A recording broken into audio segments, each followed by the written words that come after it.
I want to move on now to a story that we have covered extensively and we return to often here on the platform. That is the war in Ukraine. And, of course, the Russian invasion of Ukraine unprovoked and the ongoing situation there. There was a peace summit in Switzerland. I think it wrapped up 2 days ago. We had a representative there. We sent Police Minister Mark Mitchell to Switzerland.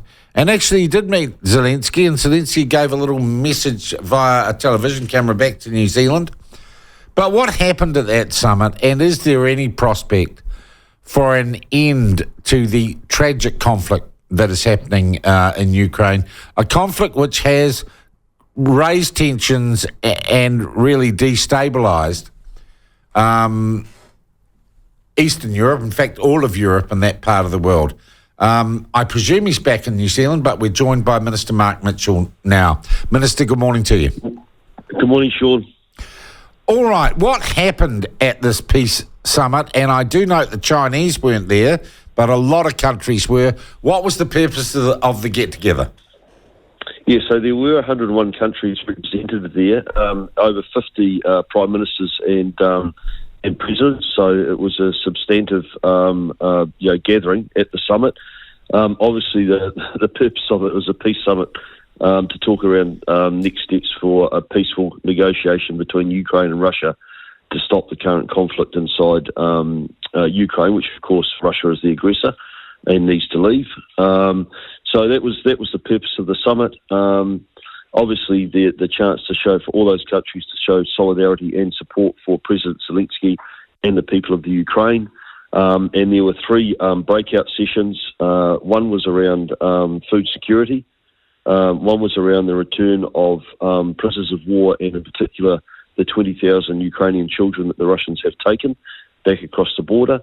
And the third one was around nuclear safety. Were the Russians there?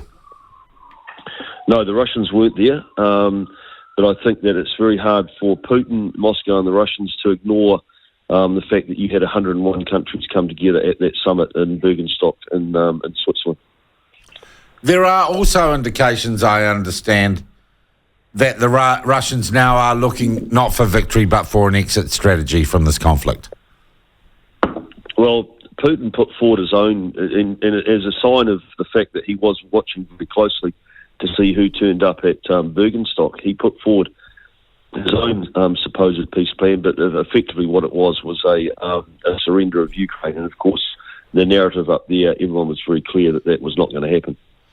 Okay, did you have anything more than that caught on camera interaction with Zelensky? I had an official meeting with him on day one.